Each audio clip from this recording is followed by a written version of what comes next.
Gutai Gallery with Gabriel Sensei, and we're going to try and do this. I'm going to try and do this in Spanish, and I'm going to really just try to ask questions, and then Sensei will answer in Spanish.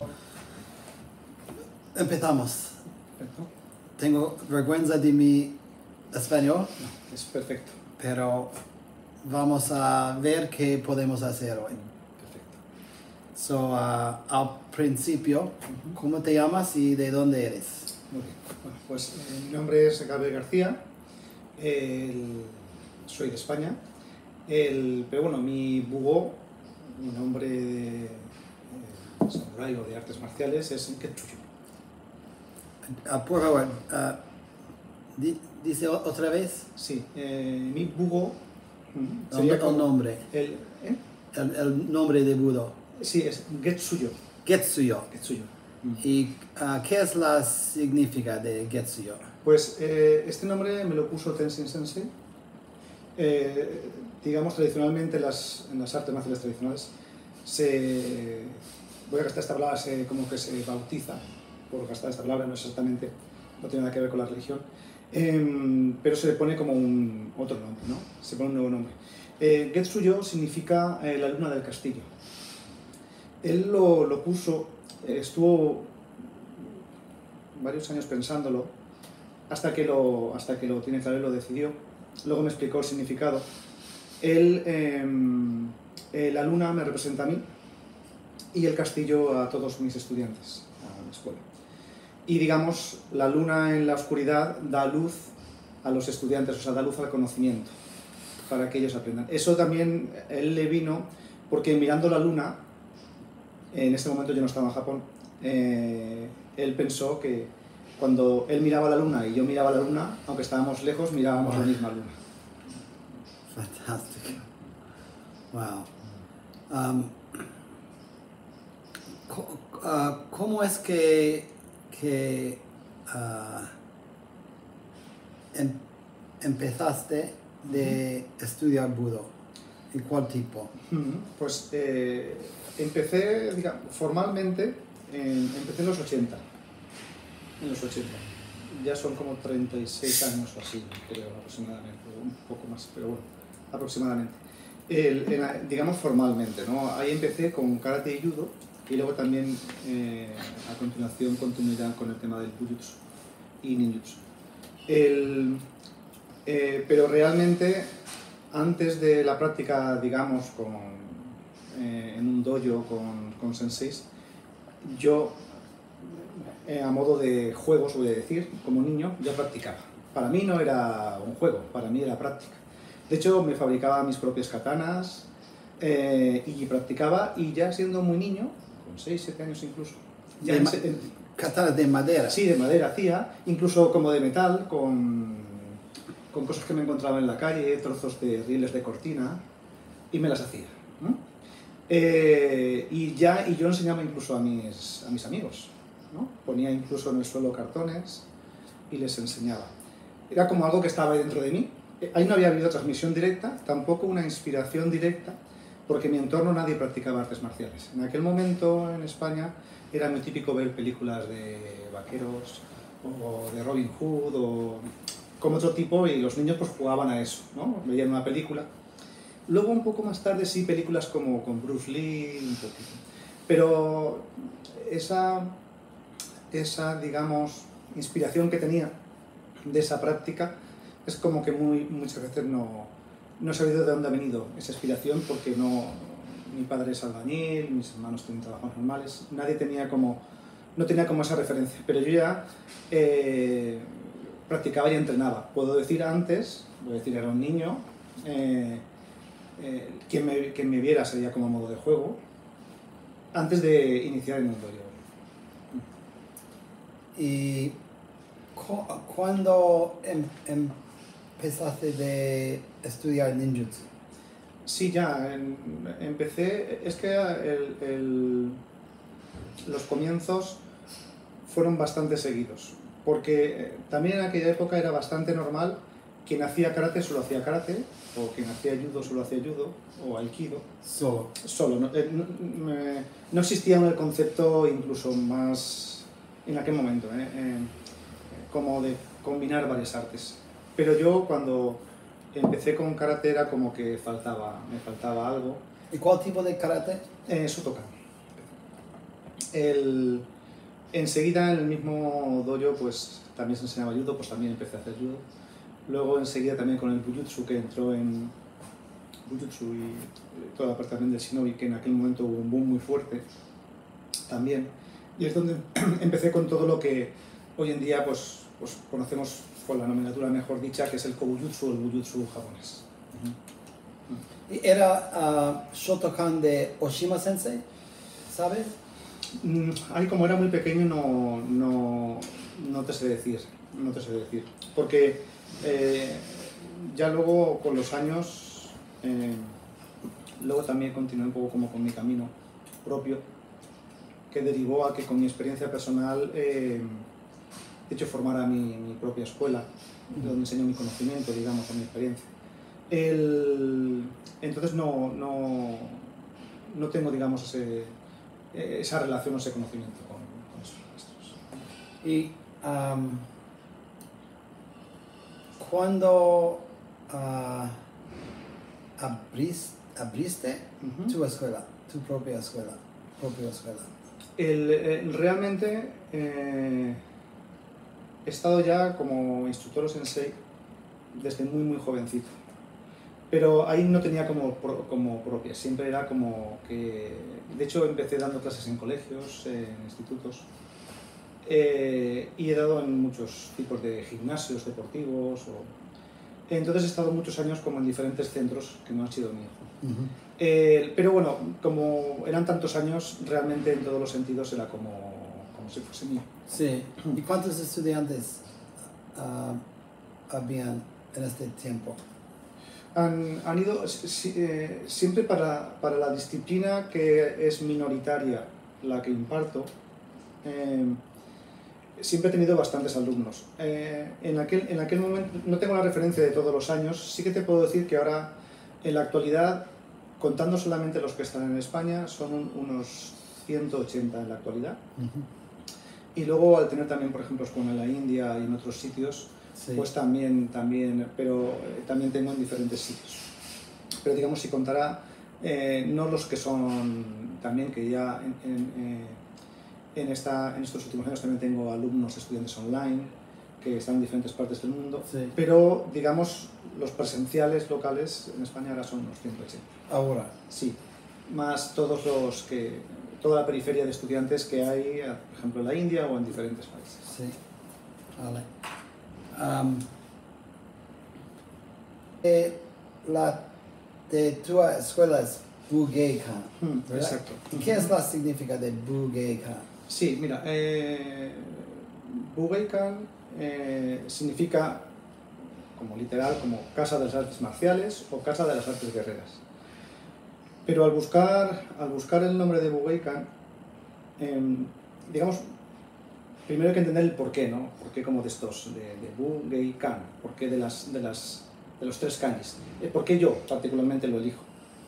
Bu indudablemente hace referencia a toda la parte guerrera, del bushi, del samurái, como Bugei, ¿no? Gei, la palabra arte, está unida a la parte de arte marcial, pero para mí, yo soy artista desde niño, con lo cual la parte de arte era muy importante que estuviese. No solamente como la palabra unida a arte marcial, sino como un concepto un poquito separado. Entonces, no sé, pero ¿es la misma kanji de geisha o geiko? Sí, por supuesto. Mismo kanji. Sí, exacto. Y por eso era muy importante para mí que estuviese.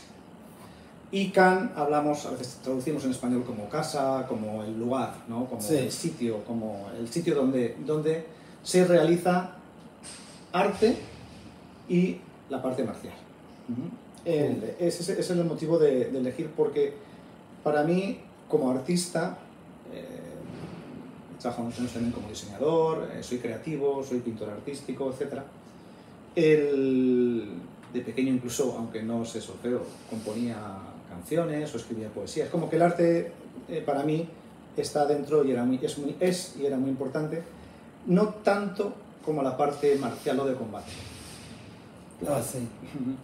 La parte marcial de combate me ha despertado interés, pero no tengo un interés en combatir. Sí, sí, sí. La parte artística es lo que siempre me ha atraído y la parte más significativa para mí. De hecho, si solo tuviese que enseñar como una forma militar, no me interesaría. Ahora, como parte de superación personal, que es un poco lo que en mi vida me ha llevado a esa parte de trabajar ese guerrero, es lo que en mi vida me ha llevado a que nada, en ninguna situación de mi vida, me pare, aunque hay muchos obstáculos en la vida. Y curiosamente, haciendo un arte, ¿no? Que es lo que para mí resultaba interesante, ¿no? A veces las artes, voy a hablar de España, pero en Occidente muchas veces se ven como que la persona tiene que tener una serie de habilidades innatas para un arte, y siempre me ha resultado interesante el punto de vista que en Japón el arte a base de trabajo y esfuerzo se consigue tener. No solamente la persona que nace y ya es el pintor mejor del mundo, el mejor músico, sino que con trabajo y esfuerzo uno puede desarrollar el arte y llegar a la máxima capacidad. Esa parte me ha interesado porque no hace que todo el mundo pueda hacerlo, pueda llegar a ser artista. Sí. Entonces, cuando estás practicando, ¿qué estás desarrollando? Cuando practico personalmente, o cuando transmito, o cuando enseño. Los dos. Sí, sobre todo yo lo podría definir como lo que desarrollar es el guerrero interior a través del guerrero exterior. Entonces, indudablemente las técnicas de lucha, de combate que se hacen, mano vacía, armas, lanzas, shuriken, hoces, cadenas, es el guerrero exterior. Pero para mí lo importante es que se está trabajando y forjando el guerrero interior. Hoy en día, gracias a Dios, no estamos en guerras o guerras medievales utilizando esas espadas, con lo cual, de hecho, no tiene mucho sentido para hacer esa práctica, a no ser que sea por una condición física o mental, porque no vas a utilizar esas espadas en combate. Pero forjar y trabajar y desarrollar y hacer fuerte ese guerrero interior es el que hace que luego en tu vida diaria, en los combates de las vidas diarias, encontrar trabajo, exámenes, estudios en las diferentes épocas de tu vida, puedas realmente blandir esa espada, digamos, y superar todas las dificultades que te pone la vida delante, ¿no? Porque la vida, indudablemente, en las diferentes estaciones, yo veo que todos, antes o después, pasamos por como diferentes etapas difíciles y nos encontramos cosas muy comunes ahora, que pueden ser divorcios o separaciones, rupturas, que alguien se quede sin trabajo, etc. Y realmente sufrimos ataques muchas veces. En diferentes países pueden ser físicos, pero por ejemplo en España vivimos bastante bien en ese aspecto, y muchas veces es gente que te quiere ningunear, que te quiere hacer de menos, o quieren quieren, porque no han hecho un trabajo interno, que tú seas menos que ellos, por ejemplo. Y eso te lo encuentras a diario. Eso prácticamente no hay persona con la que hables que no te encuentres que tiene como esa especie de guerras. Y por eso es importante para mí hacer fuerte ese guerrero interior. Teniendo en cuenta una cosa, aunque alargue la respuesta, que también yo lo enseño a mis alumnos como que tenemos un enemigo interior ya. Cuando se nace, ya hay un enemigo interior. Voy a decirlo sencillo, inseguridades, etcétera, ¿no? Que tenemos. Esa voz que tenemos dentro que te dice que tú no puedes hacerlo. Que encima, cuando escuchas a alguien de fuera que te dice que no puedes hacerlo, lo que hace es alimentarle. Y eso es otro enemigo, otro guerrero dentro, ¿no? Que es tu enemigo, que está dentro. Porque el enemigo de fuera, si marcas distancia, no te hace daño. ¿Estamos de acuerdo? Sí. Tú puedes coger distancia, pero siempre el de dentro está contigo. Entonces yo veía muy importante practicar algo para mí o hacer algo para mí que yo pudiera transmitir a mis alumnos, a quien estuviera conmigo, para hacer fuerte ese guerrero que combatiera al guerrero que está dentro, que no puedes quitarlo, eliminarlo. Pero sí que puedes debilitarlo o pararlo. Entonces, ¿piensas que no pueden matarlo? No diría que no puedes matarlo, pero en el momento que pienses que puedes matarlo, te puede estar engañando y volver a salir. Es como el concepto del Sanshin, ¿no? Piensas que le has matado en combate, pero no tienes que pensar que le has matado en combate. Sí. Tienes que seguir alerta. Sí. Porque puede que esté fingiendo, que no, herido, que vuelva a atacar. Ese concepto sería un poquito el que pienso que en el momento que es como cuando haces un trabajo interno, todos tenemos una forma interna, que modificarla es hacer un sobreesfuerzo a algo que tiene una forma, ¿no? Mi mano tiene esta forma, modificarla es hacer un sobreesfuerzo, en cuanto relajas vuelve a la forma. Sí. Quizás con muchos años, ¿no? Como un bonsái, ¿no? Con alambres, puede que ya se quede. Pero si sigue creciendo, casi que irá a la forma. Es como que siempre tienes que tener conciencia para que el cambio no retroceda, tener conciencia de que tienes que seguir trabajando o tienes que seguir luchando. ¿Has leído algo de Carlos Castañeda? No. Don Juan. No. Don Juan es su sensei. Y Don Juan dijo que esta voz es una instalación, ¿cómo se dice? De alien, UFO, pero no de espacio. Pero él dice que esta voz es una instalación. ¿Cómo se dice en español? Alien. Alien. Es una instalación alien. Sí, curioso. No es de... como algo mismo. Claro, es que sí, es un punto de vista interesante. Yo en un principio, si analizamos un poco el ser humano, el ser humano tiene que tener miedos para sobrevivir. ¿Para qué? Para sobrevivir. O sea, eso es fundamental. Entonces, cuando antiguamente estábamos en cavernas, tenías que tener miedo de entrar en la cueva porque si no dentro había un oso y te comía, te mataba. Sí. Entonces, indudablemente hay que entender lo que es bueno en un momento que quizás en la evolución de sociedad actualmente no tiene sentido. O sea, si viviéramos en mitad de la jungla, cualquier cosa nos puede matar. Es muy importante tener miedo de todo, porque te va a asegurar a que sobrevivas. Pero si ahora mismo estamos aquí tranquilos y aquí no tiene por qué pasar nada en un principio, claro, esa genética que tenemos a tener ese miedo produce un estrés y una serie de químicos, una serie de cosas que todo el mundo vive todo el día así, ¿no? Y que realmente no necesitamos hoy en día porque, gracias a Dios, hay momentos que estamos en entornos tranquilos. No hablo a lo mejor en ir por un barrio peligroso o un país peligroso, o estar en un país en guerra, por ejemplo.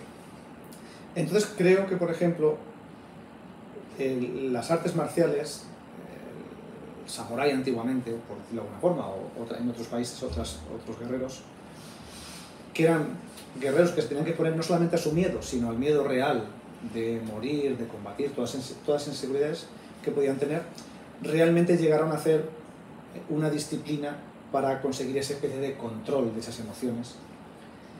Y creo que hoy en día la práctica puede ser interesante, coger no tanto las técnicas de lucha, que no me interesan tanto, aunque me gustan, pero sí esas técnicas para controlar todas esas emociones y malos sentimientos que son naturales, pero que tenemos que intentar como apaciguar. Y eso puede hacer que vivamos más felices, simplemente, ¿no?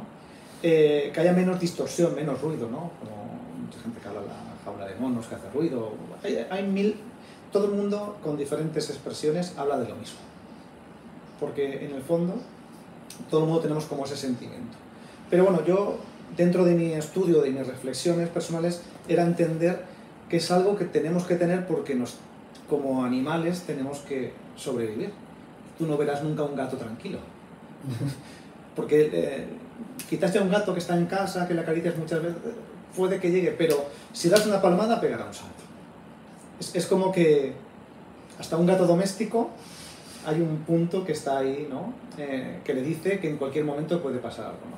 Y nosotros somos lo mismo, y estamos ahí siempre con el que nos puede pasar algo.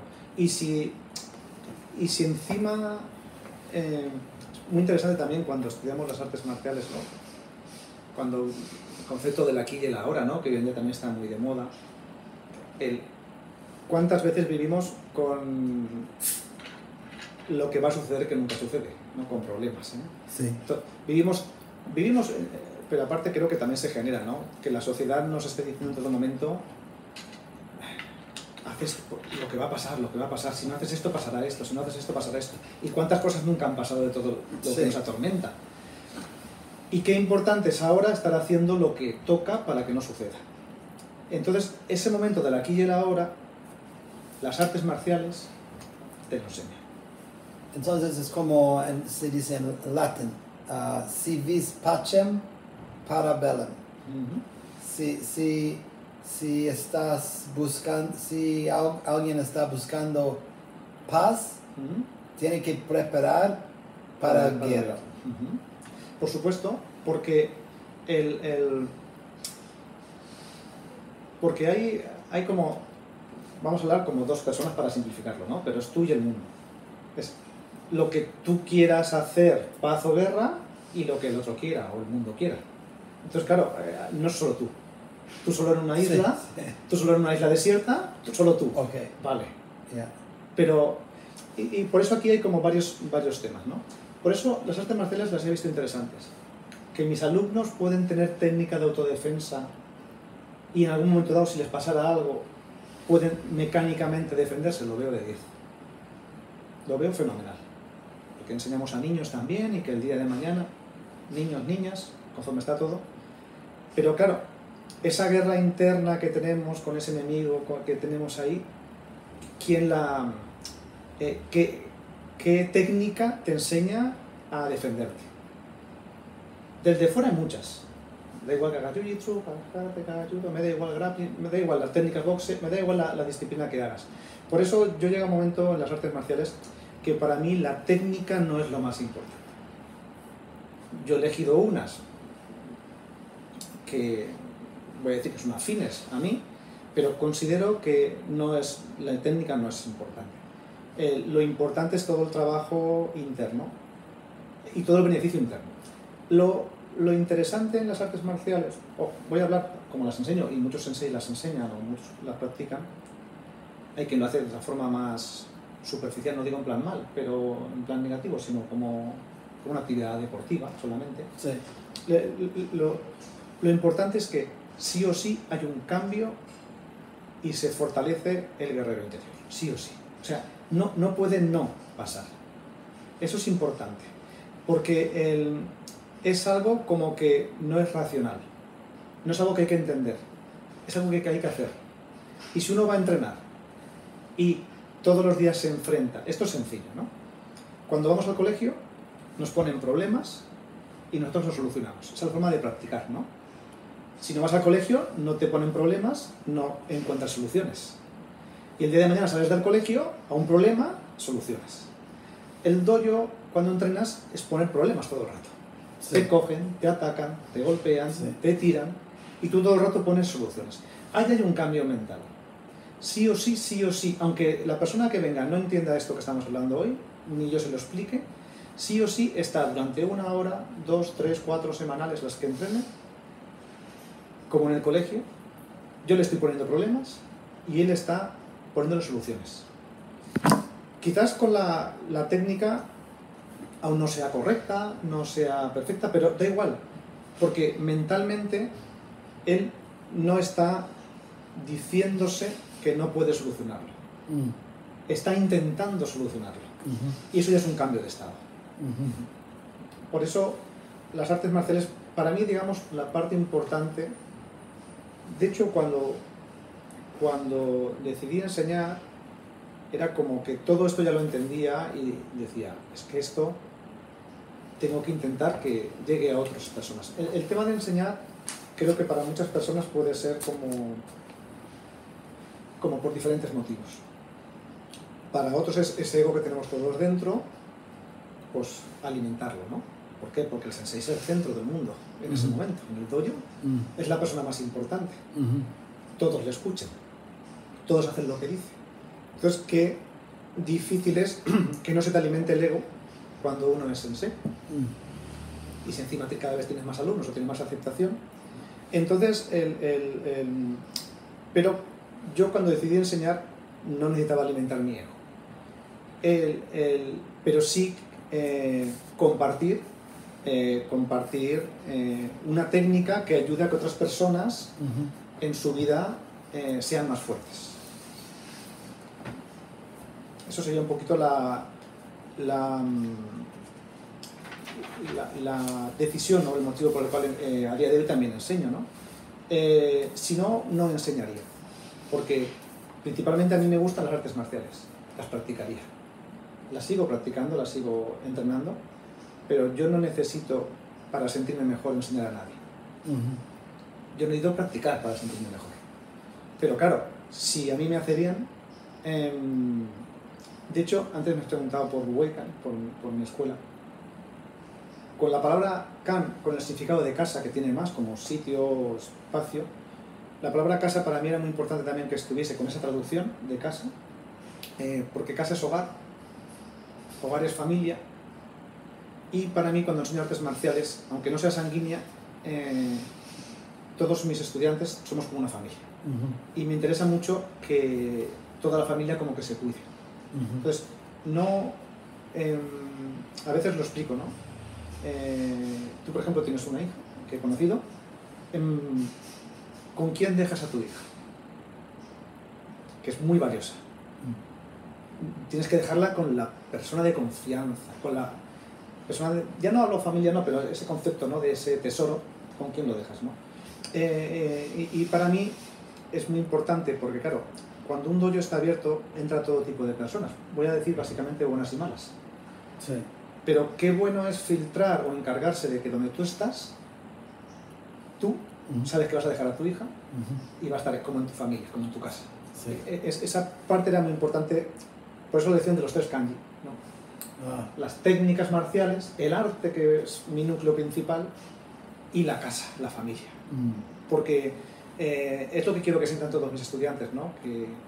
O los padres, mamás, que cuando dejan a sus hijos, que digan, están como en una familia, entendiendo el concepto de familia de gente que se cuida, ¿no? Eso sería un poquito el motivo de la lección, ¿no? Y no sé cómo se dice eso. Y para Budokan, tu Budokan, ¿cómo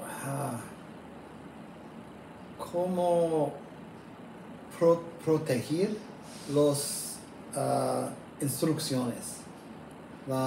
¿Cómo mantener el currículum, las lecciones? ¿Cómo sobre tiempo? ¿Cómo hay un libro, hay grabaciones? Sí, mira, al respecto, Budokan, porque luego también enseño otras escuelas, como por ejemplo tienes en Budokan es mi experiencia personal. Esa experiencia personal indudablemente está plasmada como en un programa. Pero mi experiencia personal evoluciona. Sí. Por lo cual el programa evoluciona. Sí. Porque yo sigo en completa evolución. Esto para mí es importante, ¿no? No me veo como producto acabado. Y espero no verme nunca.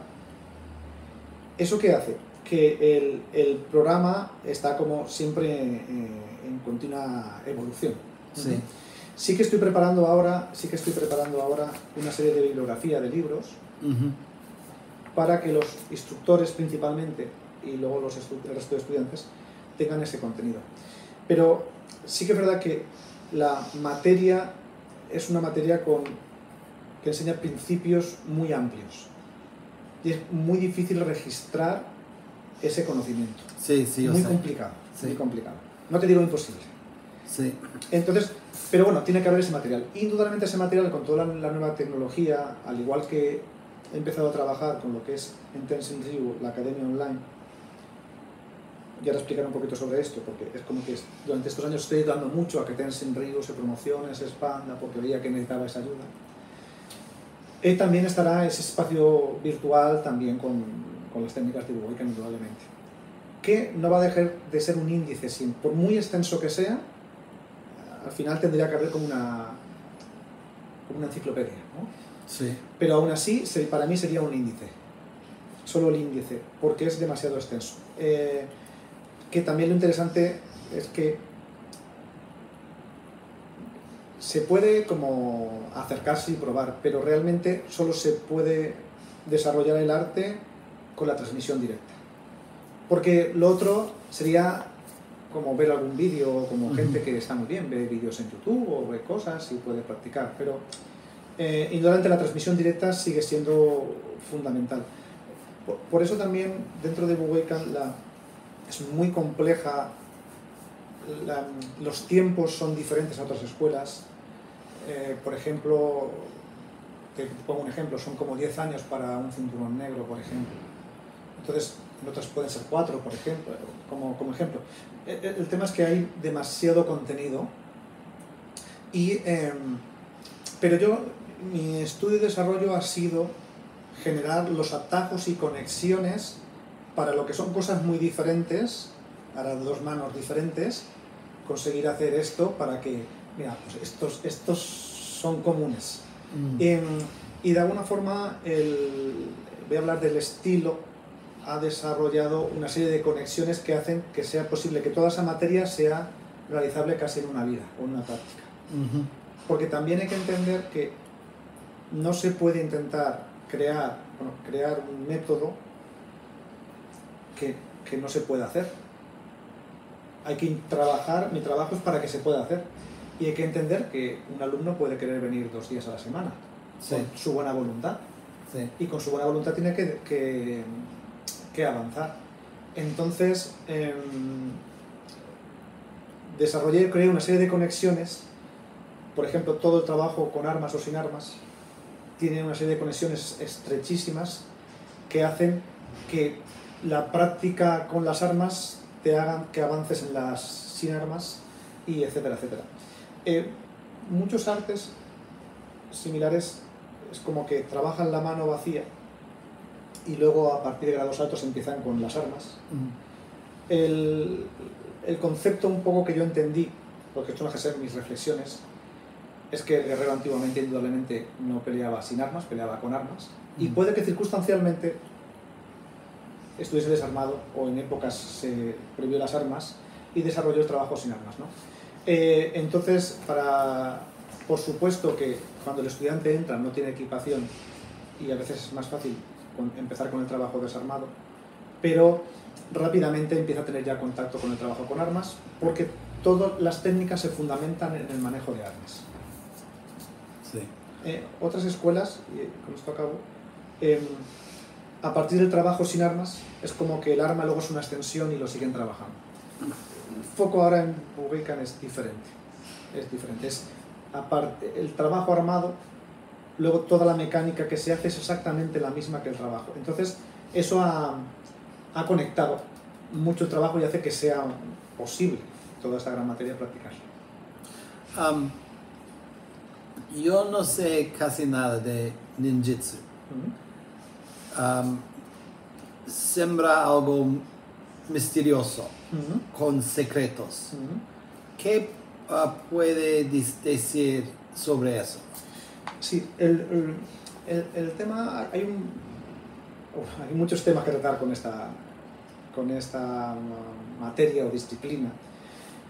Uno, primero, si te das cuenta, gasto mal la palabra bujutsu porque es la forma correcta de hablar del conjunto de materias.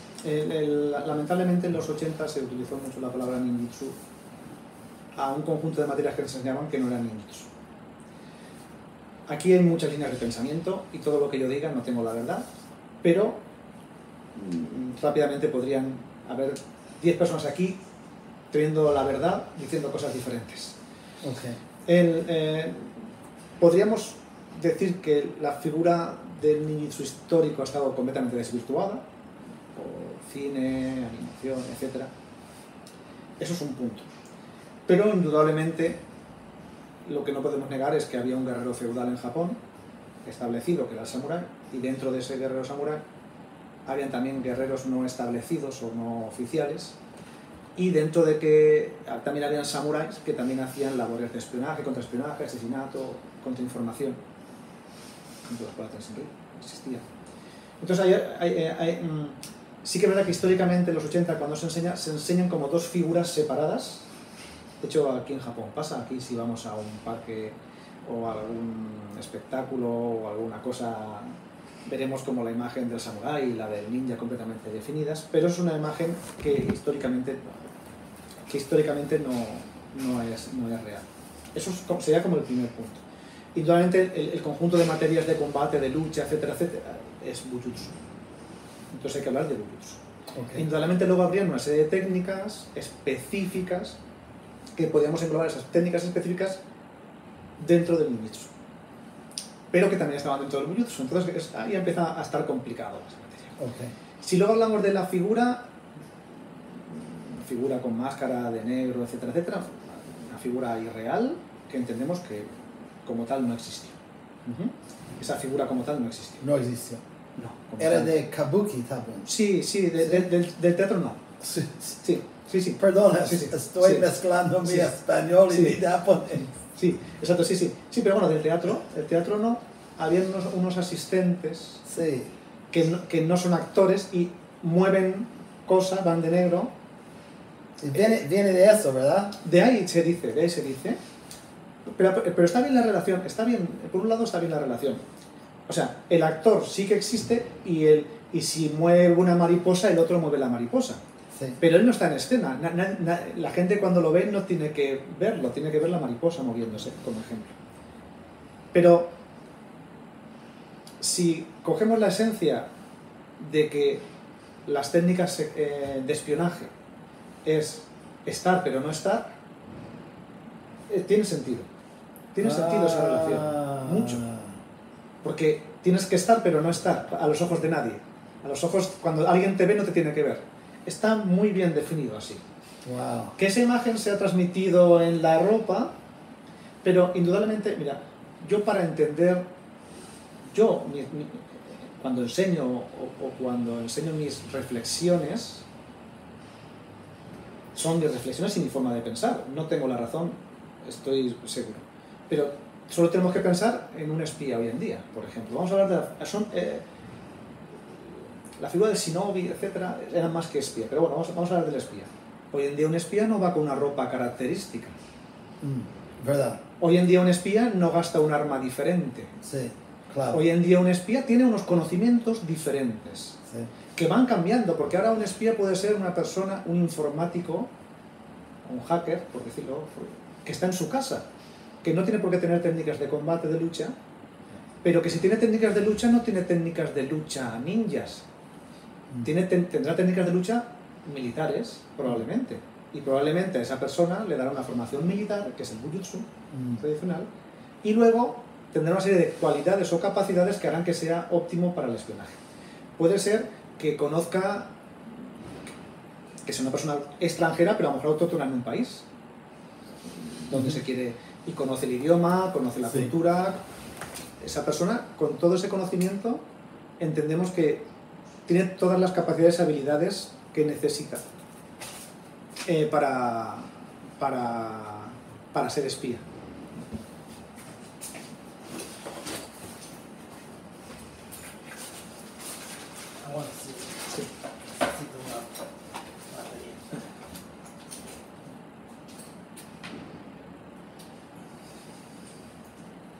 Muy interesante.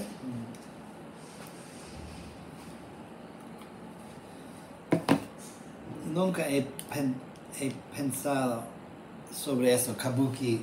Sí, exacto. Sí, claro. Por eso hay que entender también, hay que pensar que ya desde Japón se ha desvirtuado esa imagen, no se ha desvirtuado. Yo recuerdo hace muchos años que se decía, ¿no?, que la primera imagen de unas personas fue una película de James Bond, que caían unas personas de negro y todo eso. Y ahí ya pegó todo el mundo cinematográfico. Indudablemente es una figura súper atractiva cinematográficamente. Estamos completamente de acuerdo. Pero bueno, igual que lo es James Bond, de atractivo. Es un espía elegante, ¿no?, que tiene licencia para hacer todo lo que quiera, ¿no? Pero a lo mejor, si viéramos una película de un espía real, no sería tan atractivo. Probablemente la escena. Pero ya se dice que incluso ya desde Japón, incluso los años 60, incluso antes, ya esa imagen había como una imagen romántica del shinobi, que es un poco de lo que se expande. Cada persona, con el conocimiento que tiene o con lo que estudia o con sus reflexiones, llega a conclusiones diferentes, pero lo que hoy en día incluso hay corrientes de gente que dice que no existió. Lo que sí que tenemos que estar de acuerdo es que esa imagen como tal no existía, porque indudablemente una persona con las labores de espionaje que podía hacer y lo estoy definiendo solo el espionaje para poder entendernos, tenía que pasar desapercibido, no podía, pero que indudablemente si dentro de todo eso había un trabajo de infiltración, etcétera, o por la noche, pues se pondrían ropas oscuras, entendemos, no se pondrían ropas claras, si no quiere que se le viese se taparía el rostro de alguna forma, o sea, todo eso entendemos que pudo suceder. Pero esa línea que desde los años 80, principalmente en Occidente, se enseñó de guerreros antagonistas, enemigos, que peleaban, no era históricamente real. Porque yo lo explico a mis estudiantes muchas veces, es que el samurái enemigo del shinobi, ya el samurái era enemigo del samurái.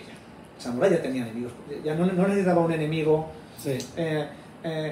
Los mongols. El Mongolia. Sí, claro, por supuesto. Pero ya diferentes clanes samuráis ya peleaban con los samuráis. O sea, el samurái ya tenía enemigos por todos los sitios. Si entendemos si necesitamos hacer gráfico por hacer una película o un cómic, una imagen muy gráfica de guerrero convencional y guerrero no convencional, vale. Sí. Como si hiciéramos hoy una película de fuerzas especiales. Llevarán ropa más atractiva, armas más cortas, todo eso lo podemos entender. Sí. Es como la famosa Shinobi Katana o Ninja Tol.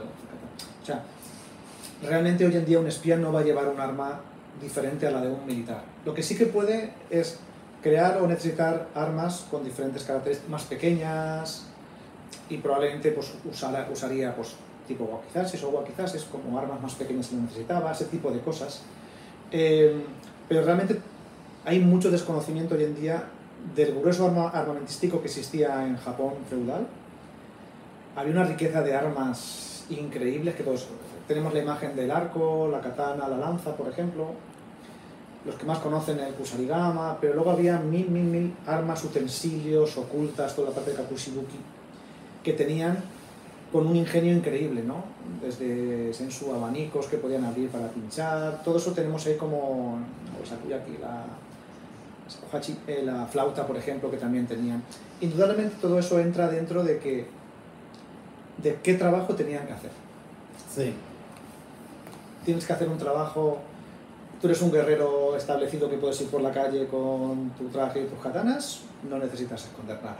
Sí. Tienes que hacer un trabajo, meterte en otra región, no puedes ir como guerrero, pero puedes que necesites armas, puedes que tengas escondidas, pero aún así, mi reflexión es que tener un arma escondida siempre es un problema cuando dentro de tu entrenamiento, tus técnicas, puedes intentar obtener las armas del enemigo o usar cualquier elemento como arma. Sobre armas, no sé cómo se dice, los talones del gato. Sí, el suko. Suko. ¿Existe? Está como registrado, están en museos, hay escuelas que enseñan algunas técnicas. Es muy difícil pensar que con eso se pudiera escalar. muy difícil, muy difícil. Sí. Ahora, aquí en Japón, cuando vemos los castillos, que tienen los contrafuertes estos con Sí. ángulos, que hay como rocas, podrías decir, ahí se podría... Históricamente yo no puedo asegurar que... O sea, sí que han existido diferentes utensilios, incluso especie también como de garras. El suco como el concepto de para escalar, no estoy seguro. Y entonces, en tu escuela, Uh-huh. no hay técnicas de usarlos. Como tal, no. Como tal, no. Okay. No, sí que durante años se han enseñado y parar la katana con él, un poco. No, en un principio no. En un principio, todo lo que intento enseñar con honestidad. Porque yo no creo que estuviese o esto, es como que no lo transmito. Okay. Pero bueno, aún así, el repertorio armamentístico es amplísimo, o sea, es como que no hay necesidad de rellenar.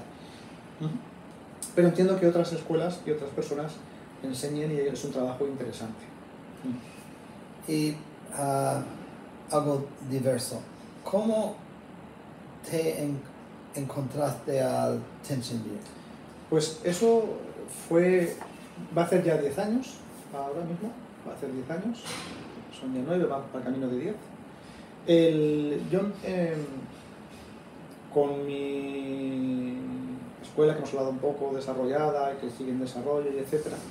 Yo una cosa que veía importante era, inicié con un Musha-Suyo personal, para mí, y en ese viaje del guerrero, un poquito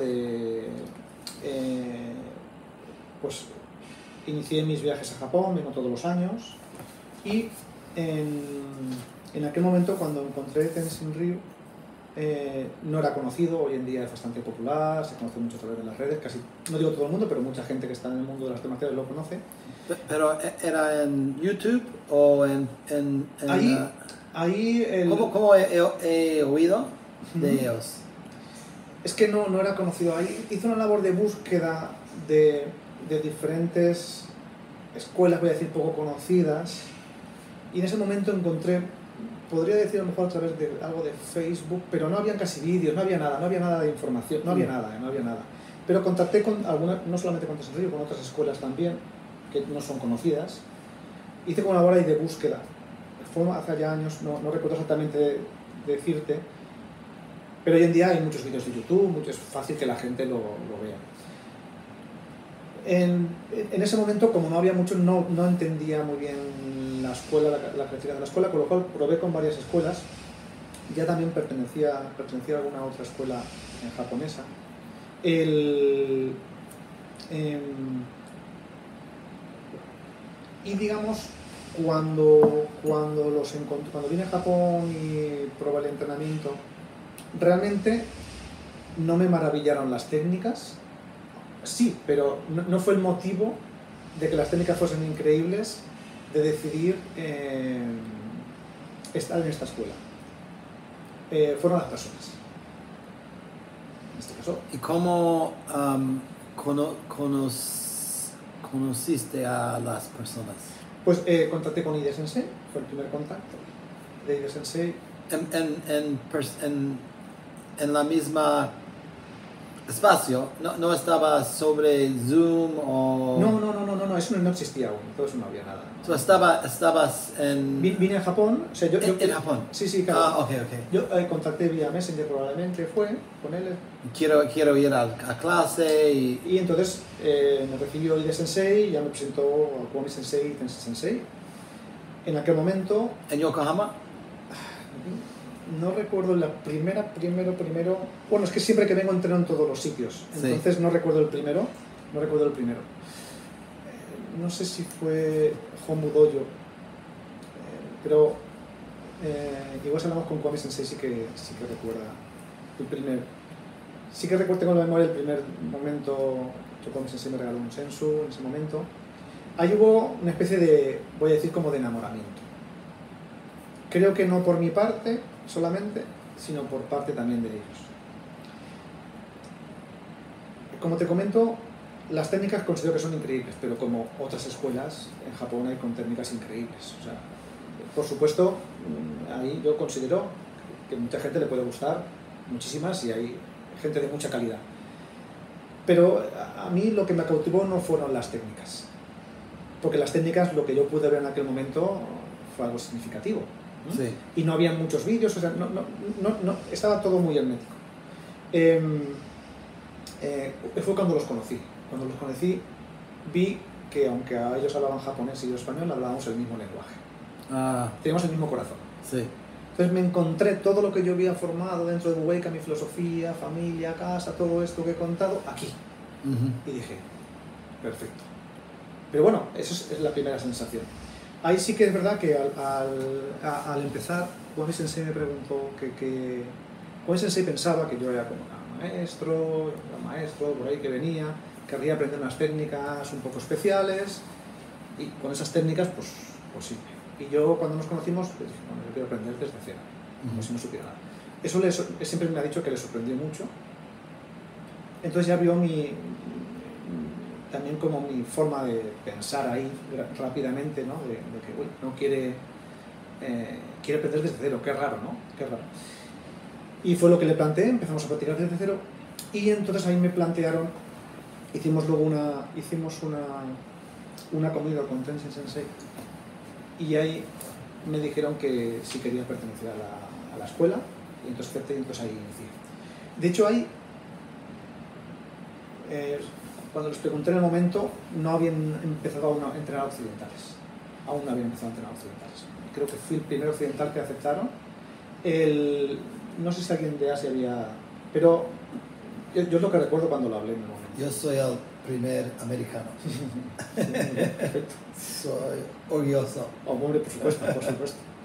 Pues también creo que, aunque hable un poco de mí, mi forma de ser, mi predisposición, ha hecho que tengan una buena experiencia con occidentales, que haya hecho también que Tenzin Ryu se abra. Gracias. Sí. Sí, y tú, igual que tú. O sea, hablo que si entra buena gente y tienen buenas experiencias, la sensación es de que se puede trabajar en el exterior. Sí. Si hubiesen tenido 3, 4 malas experiencias, Cierra la puerta. hubiesen dicho que no. Sí. Entonces creo que nuestro trabajo ha sido importante en esa parte. Yo me encontré una escuela que estaba reviviendo, que había estado moribunda unos años antes, Sí. a punto de desaparecer. Sí. Tenzin Sensei, con Tenzin Sensei también, con el Sensei de Sensei. Recuerdo también la primera vez que comimos juntos, me preguntaba, ¿de dónde eres? Me preguntaba, y le dije, de España. Me decía, ¿dónde está España? Se lo enseñé ahí en el mapa. En ese momento se puso a llorar y me decía, ni mis hijos han querido aprender de mí y tú vienes de la otra parte del mundo a aprender. Se emocionó muchísimo. Entonces se creó un vínculo fuerte. Sí. Y yo entendí tanto la situación que desde ese momento me puse a trabajar muy fuerte. Mi idea inicial no era venir a aprender una escuela para enseñarla. Mi idea principal era mi entrenamiento. Porque teniendo mi escuela, teniendo mis alumnos, yo, aunque parezca un poco así decirlo, no necesitaba ir a ningún sitio a aprender técnicas para enseñar. Porque ya en Buweikan enseño también con la katana, enseño con la lanza, era como, no era una necesidad de ir a...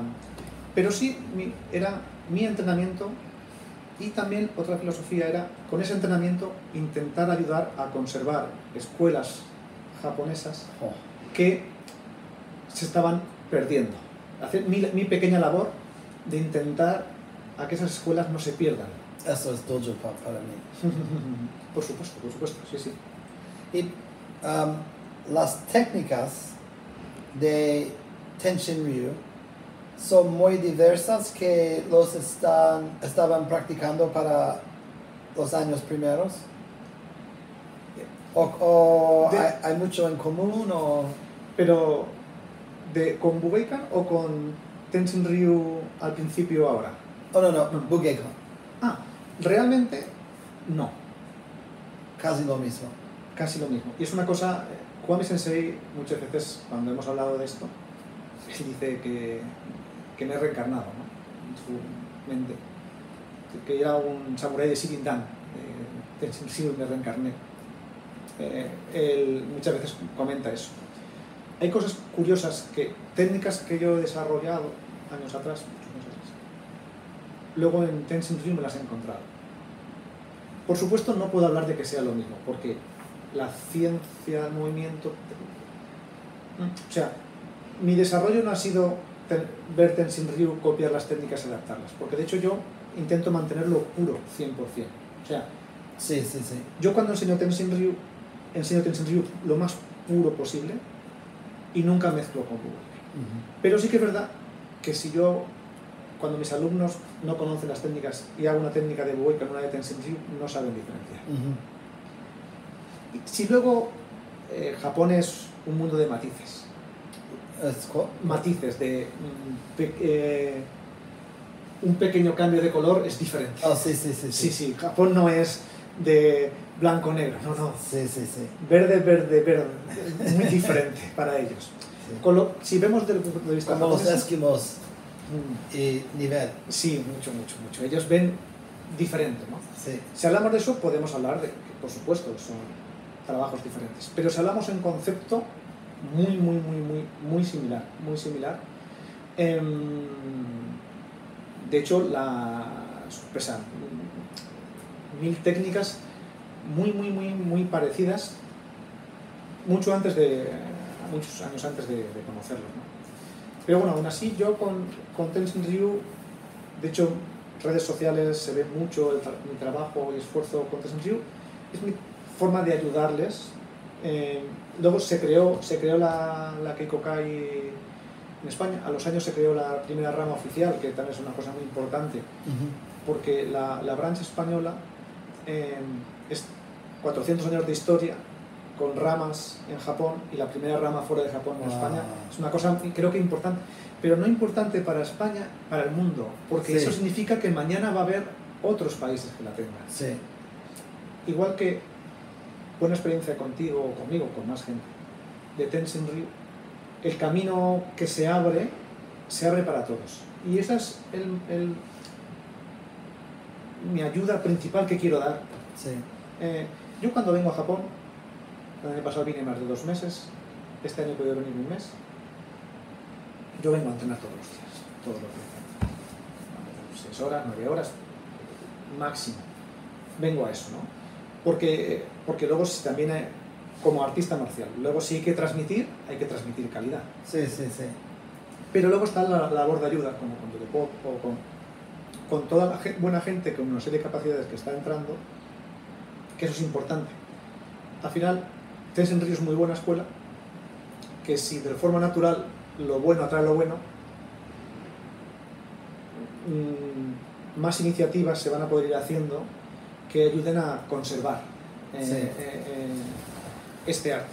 ¿Has oído que en Japón hay una idea que, no sé si solamente es en Japón, pero hay una cuenta que Tenshin Ryu no es real? Ah, sí. Es algo... Sí, por supuesto. Eso mira, esa parte es, bueno, todo es interesante, ¿no? Pero yo cuando empiezo Tenshin Ryu no soy una persona nueva que en artes marciales. Sí. Llevo toda la vida. Sí. Con lo cual, no lo sé todo, ni mucho menos, pero tengo la capacidad... Un base fuerte. Sí, fuerte para saber si te engañan o no. Sí. Si te engañan o no. O lo que quieren, porque aquí me he encontrado también pues, otras cosas también.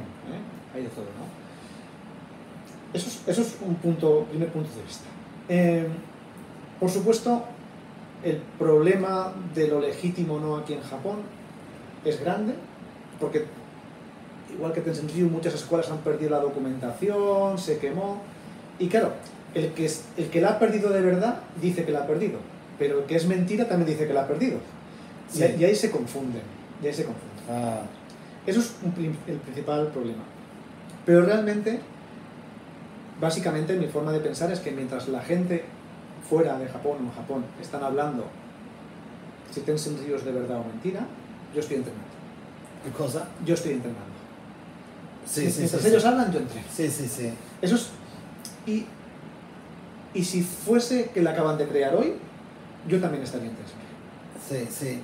I mean, para mí es casi exactamente lo mismo, porque yo cuando yo encontré a Tenzin Ryu, estaba practicando martial arts para como 35 años.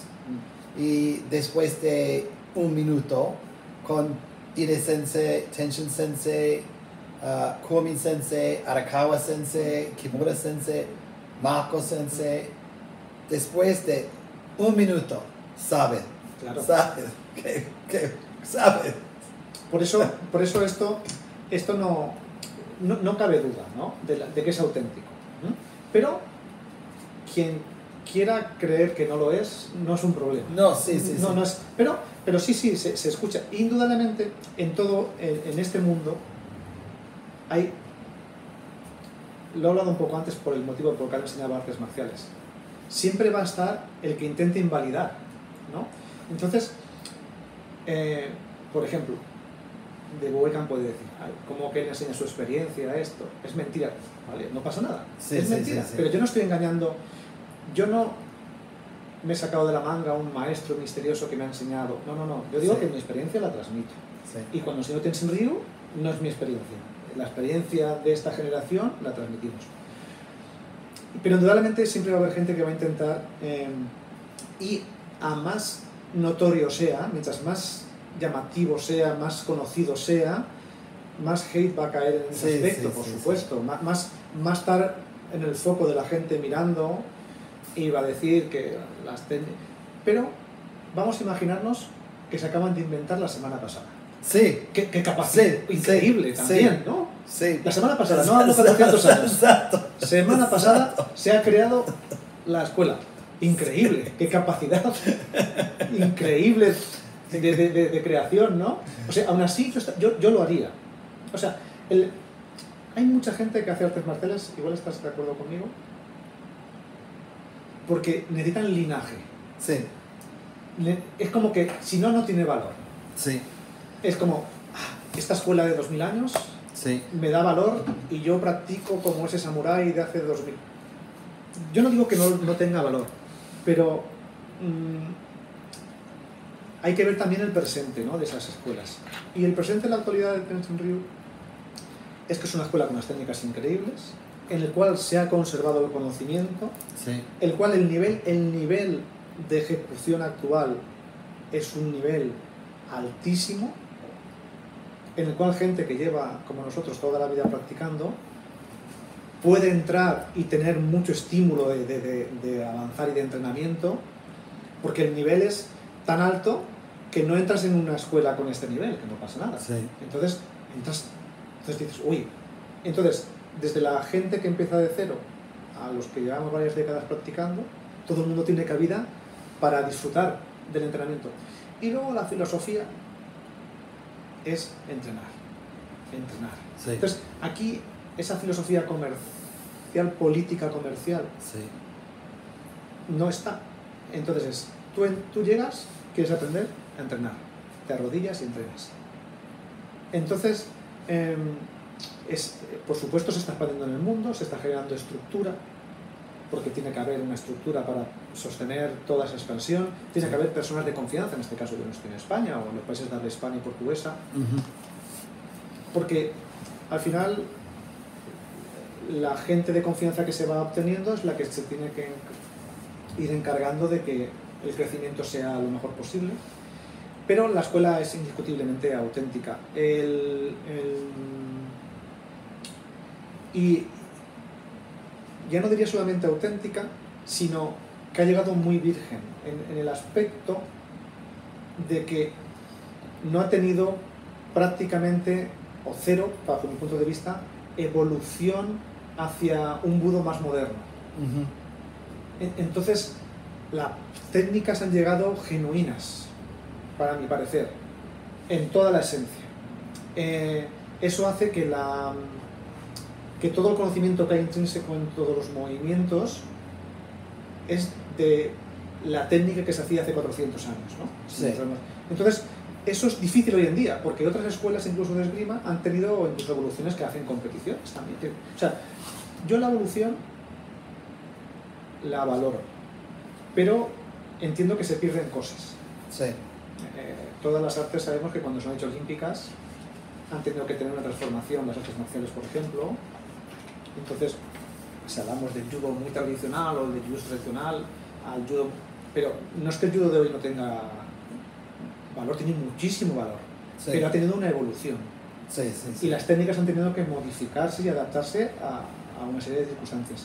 En ese aspecto, por eso digo que todo eso yo lo valoro y lo veo bien, correcto y bien, pero creo que Tenshin Ryu no ha tenido esa evolución. Entonces, nos está llegando algo, dentro de que ellos son muy metódicos, que está muy bien, nos puede gustar o no, a quien le gusta, a quien no, pero está fenomenal. Ellos, hasta en un 7-Eleven son metódicos al máximo. Sí. Eso ha hecho que esto llegue sin vibraciones y sin que se desvirtúe. Encima nos encontramos con un arte que coge el espectro tanto del samurái como del shinobi que estábamos hablando. Porque en la creación de Tenshin Ryu cogieron tanto samuráis como shinobis, como ninjas. Y encima el trabajo que realizaban estos samuráis eran lo que hemos entendido con la imagen del espía, ninja, shinobi, etc. Eso que hace que las técnicas tengan un atractivo especial porque salen fuera del combate convencional. Oh, sí. Y eso le da un carácter genuino Sí, sí, sí. a otras escuelas de esgrima. Sí, es algo muy personal. Mucho, Sí. mucho porque las situaciones eran personales. Sí. Entonces al final las técnicas de combate en campo abierto... Muy intimate. íntima. Muy íntima. Por supuesto, por supuesto. Y algo que no voy a decir que sea la única escuela, pero sí que tiene esa particularidad de que otras escuelas, las escuelas antiguas, conforme te vas línea tiempo hacia atrás, se conectan muchas, y hay cosas parecidas. Pero dentro de la línea tiempo, si cogemos esta escuela japonesa, esta y esta, si nos vamos línea tiempo atrás, dentro de esto, aquí había un núcleo de técnicas especiales que trabajaba esta escuela. Con lo cual, ya, aunque nos fuéramos aquí, está como un poco separado y ya nos encontramos con particularidades. Y como ha habido transmisión directa, es súper interesante porque estamos hablando de historia. Sí. Historia hablada. Oral. Yeah. Hasta aquí. Y estamos escuchando situaciones y viendo cómo resolvían esas situaciones, casi como un vídeo. Sí. Casi. Entonces eso a mí me ha resultado... Pero eso no lo sabía el primer día que entré. Sí. Yo el primer día que entré vi las personas. Sí, sí. Luego, con los años, me he encontrado todo esto. Por eso comentaba que no era, la escuela, técnicas especiales... O sea, eso no fue lo que me despertó interés. Una vez conocidas las personas, luego encima han sido como... y encima técnicas increíbles, y encima una transmisión directa. O sea, es como que todo eso ha sido como posterior. Y por eso durante todos esos años tengo una dedicación absoluta con ellos. Entreno a diario, como sé que también tú entrenas, y cuando vengo, cuando se va a España, etcétera, hacemos dedicación absoluta al entrenamiento. Aún así, el volumen de la escuela de conocimiento es tan grande que por mucho que cuando vengo a Japón, pongo el ejemplo, año pasado 2 meses, a veces hasta 12 horas entrenamos en el día. Sí. Sí, una barbaridad. De lunes a domingo, sin parar, de lunes a domingo. Clases, la de grupo y las privadas, por ejemplo. La dedicación en volumen de horas no lo puedo ni en todos estos años. Y aún así es como que arañas un poco la superficie. Sí. Que no es malo, pero también otra cosa interesante es que quien quiera acercarse a la escuela como para intentar coger algunas técnicas, es como que se va a perder muchísimo. quien quiera acercarse como en superficie, Ah, se va a perder muchísimo. Porque aún con toda la dedicación, tú vives aquí, toda la dedicación, o yo 100%, solo estamos viendo un 1%, por ejemplo. bien, para mí yo voy a entrenar con Tenshin Yu para mi vida. Eso es. Por eso, en el mundo de las artes marciales, hay gente con muchas formas de pensar. Entonces, lamentablemente, hay un mundo marcial de marketing. Sí. Eso existe, eso es una realidad. No digo de marketing en el contexto bueno de promocionar las artes marciales, sino comercial. Sí. Comercial. Entonces, hay mucha gente, o maestros, por ejemplo, que a veces hacen interrelaciones, sí, como negocio solamente, o intentan hacer compras, por ejemplo, como de grados o cosas así, todo eso, ¿no? Lo bueno, yo por lo menos, Boykan está exento de esa línea. Tenshin Ryu cuadra muy bien conmigo porque está exento de esa línea. Sí. Pero no lo digo ni siquiera como algo negativo. Digo que está fuera de esa línea. Aquí, quien se acerque con otra idea, no se lo va a encontrar. Sí. Por ejemplo, venir un día y decir, ¿cuánto cuesta examinarse para primer grado? Sí. No va a existir. Sabes que para mí, Shoda en Aikido, yo me dije, como 35 años, que yo solo quiero un Shodan de Steven Seagal, Abe Sensei, Seiseki Abe Sensei, Haruo Matsuoka Sensei. Solo esos tres. Nadie más importa. Y desde este día, después de 26 años, lo gané. 26 años para mi primer dan. Pues imagínate. Pero claro, ahí estamos hablando del valor del grado. Indudablemente el valor que tiene ese grado para ti no lo puede tener para otra persona igual.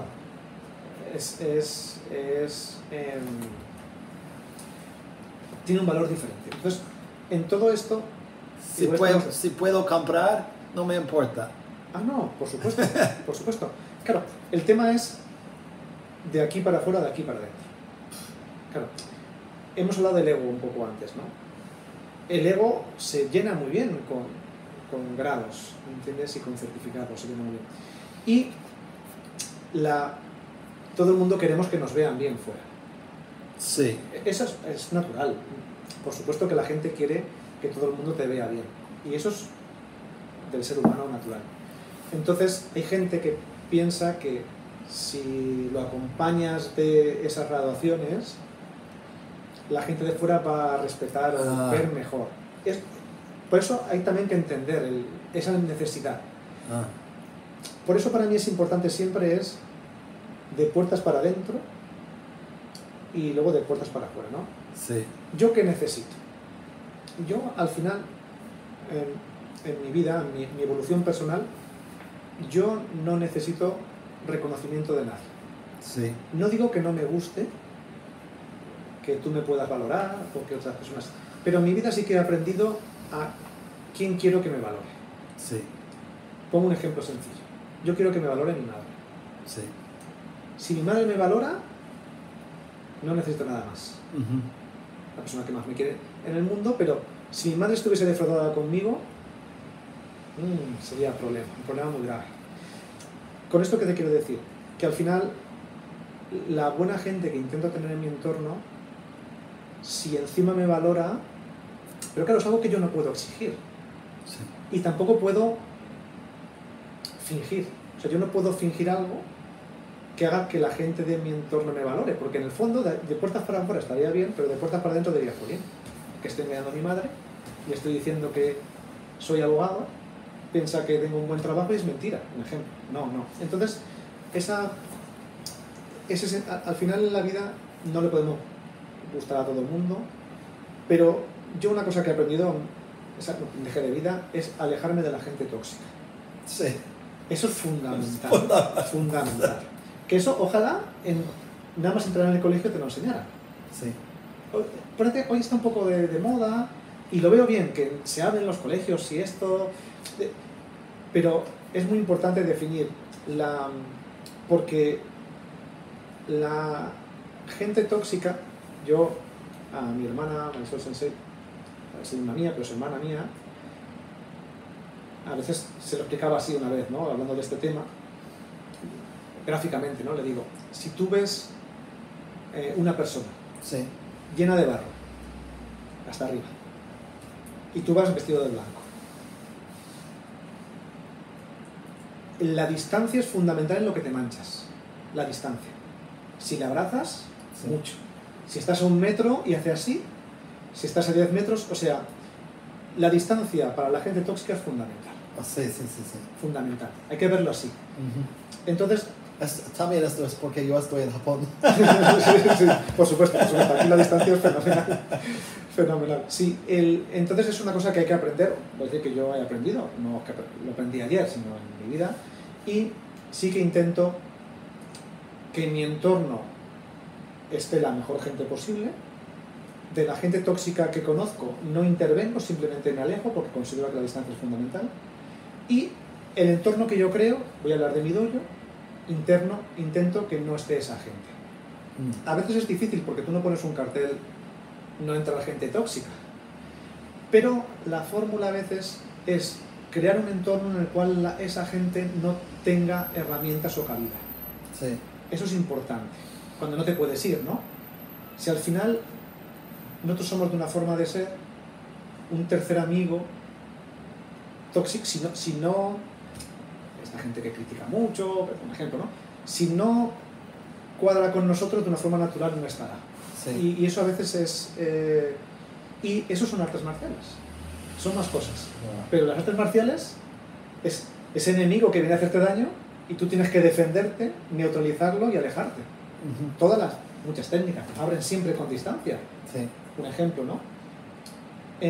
Y para mí ahí está lo bonito de las artes marciales, ¿no? El cómo podemos extrapolar esa enseñanza a aprender a alejarte de esa gente tóxica. Sí.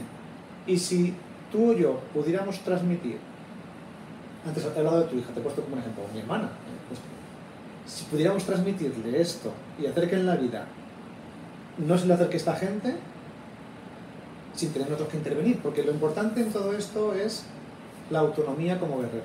Y Sí. Japón, sabes que es un país autónomo personal al máximo. Y es una cosa interesante, porque cuando tú entiendes la cultura japonesa, que es completamente autónoma, entiendes que las artes marciales te enseñan a ser autónomo. Porque Sí. estamos hablando de que es cultura japonesa. Sí. En España, o yo no sé si a lo mejor en Estados Unidos, somos muy familiares. Es como, no somos muy autónomos. Necesitamos a la familia. Problema, amigos. El problema se soluciona un poco en conjunto. Aquí está muy bien. Otras culturas son interesantes porque aquí es, no, tú tienes que ir solo. El metro es difícil, muy bien, pues tienes que ir solo. Un día te puedo acompañar, te puedo enseñar, pero tú mañana tienes que ir solo. Entonces, esa especie de autonomía e independencia... No, como, mi niña, mi hija, desde como al primer grado, va a la escuela solo. Por supuesto. En Tokio, Claro, una ciudad de 30 millones. claro. Eso también se puede hacer aquí hoy en día. Puede Claro, hacer. Claro. Pero eso... En Estados Unidos ahora no. No. En España, cuando yo era pequeño, podías, pero ahora ya no se puede, ¿no? Sí, cuando yo era Pequeño, niño. Fue. Sí, fui niño. Por eso, bueno, te vengo a decir, pero qué importante para tu hija en su vida que se enfrente a situación de ella sola y tengas autonomía. Pues para mí Sí. las artes marciales te enseñan a ser autónomo. Sí. Fantástico. Tú has usado Dojo Pop un poco, poquito, solo un poco. un poquito, la primera edición. Y ya viene el Appli Sí, la aplicación. en Vero. hay, hay algunas ideas ah, que puedes compartir conmigo para hacerlo mejor. Sí, mira, bueno, primero felicitarte, aunque ya te lo he dicho en otras ocasiones, por la gran labor y el gran trabajo que estás haciendo con Dojo Pop. Considero que a veces no se trata de el trabajo que uno hace, se trata de la idea. No hay una idea buena, no hay trabajo. El trabajo es lo de menos, ¿no? Llevas trabajando tiempo, pero claro, principalmente porque tuviste una gran idea, ¿no? Y es, dentro de la ayuda que tú podías hacer para conservar esto que hemos hablado antes. Tencent Ryu existió, ¿no? Si Dojo Pop hubiese existido hace 400 años, no hay dudas, porque ahí está la gente registrada que está entrando, ¿no? Ahora, para los que no conozcan Dojo Pop, ahora puedes explicarte un poco, pero bueno. Entonces, cuando me dijiste eso, dije, jolín, estamos haciendo ahora una labor, o ayudando todos para este arte que no se extinga, que no se pierda, pero qué importante es que quede ese registro. Sí. Con lo cual lo vi una idea genial. A las ideas geniales hay trabajo después. Sí. Si no trabajas, la idea se queda tomas un agua y se queda ahí. Has trabajado mucho, he ido viendo el proceso, te lo agradezco mucho que hayas sido compartir conmigo junto con otras personas, con lo cual lo veo ideal. En la actualidad, con todo lo que me has enseñado, y habiendo llegado ya a la aplicación, no tengo prácticamente nada que aportar, en el aspecto de que te podría haber dicho tiempo antes, en vez de gastar el código que vayas a una página, algo hoy en día es que ya tenemos la aplicación, ¿no? Sí. Con lo cual llega un momento que va a ser, porque aunque vaya saltando como de una cosa a la otra, el problema del ser humano es que somos muy cómodos. Entonces, o lo pones muy fácil o no se usará. Sí, sí, sí. Eso es una cosa que Sí, sé que lo tienes muy exacto. clara. Entonces, tiene que ser algo, o sea, vale, gran idea, trabajo de meses, pero luego no se usa, no, se tiene que usar. Sí, sí. Y para usar tiene que ser algo completamente, hoy en día tenemos todo el día el teléfono en la mano, con lo cual tener la aplicación es fundamental. Y luego, indudablemente, que cree unos pequeños estímulos, también he visto que está muy bien. En el aspecto es, yo no lo necesito, ¿no? Yo voy a entrenar, no necesito... Sí. Pero que un alumno, por ejemplo, como que le haya quedado registrado su entrenamiento, está súper bien. Para el alumno como estímulo, porque es como que tengo ese... como de coleccionista, ¿no? Sí. Colecciono entrenamientos. Sí. Para los maestros, poder ser objetivos con lo que ha entrenado una persona también, no solamente con la memoria, ¿no? Esta Sí. persona empezó hace un año, no. En un año ha entrenado 3 veces o ha entrenado 100. Sí. Entonces pienso que luego también va a ser una herramienta buena para los maestros, para que controlemos. Eso hablo del uso en la actualidad. Sí. Luego, para crear comunidad, va a estar muy bien, porque indudablemente toda esa gente, alguna está conectada o no, pero que está un poquito inconexa, que de alguna forma se pueda conectar a partir de ahí, y tener una sensación de que no está practicando solo, Sí. está muy bien, ¿no? Decir, no, es que entro y hay gente en todos estos países. Con lo cual, todos esos puntos los veo súper... Lo que ya he visto de la aplicación, me falta ahora darle uso. Probablemente cuando la use, si veo algún aspecto, ahí sí que lo podría poner uso, pero creo que necesito utilizarla para poder aportar algo. Sí. Pero en un principio lo que he visto, ahora que el alumno, que el sensei tenga ya en la aplicación el QR y que el alumno pueda checar sus... Yo, por ejemplo, ahora tenía impreso. Sí. Entonces todo eso al final va haciendo que sea más cómodo, con lo cual prácticamente va a ser casi entrar a la clase, Pum. hacer pum, entrenar y quedar registrado, con lo cual va a haber poco esfuerzo. Y luego, por supuesto, que luego toda esa información se conserve durante 200 años, si no me equivoco, mínimo, ¿no? No sé si luego Sí. irá más.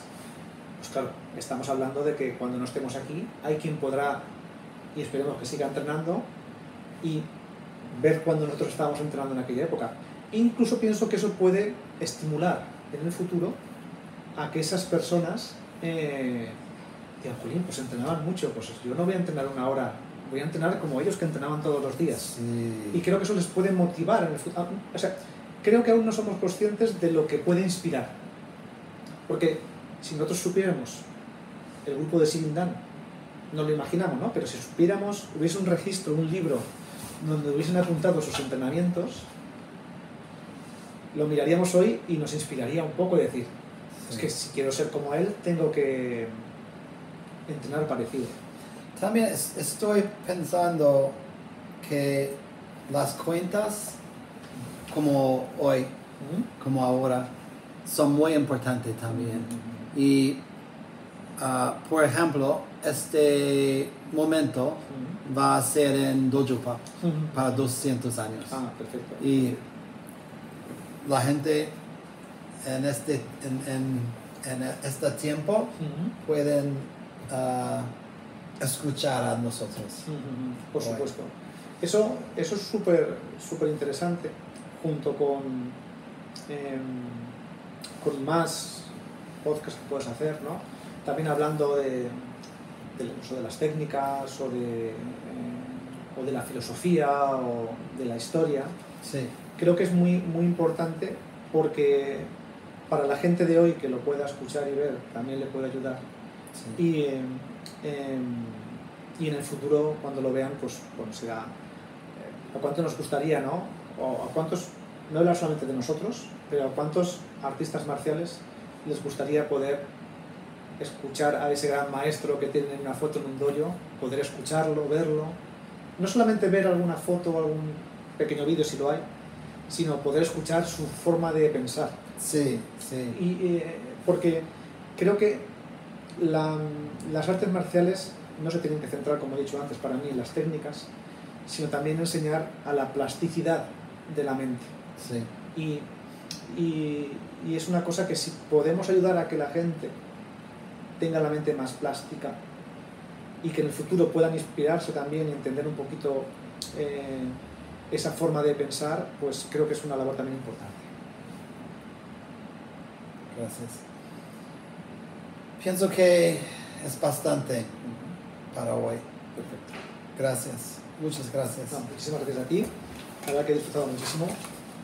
Gracias.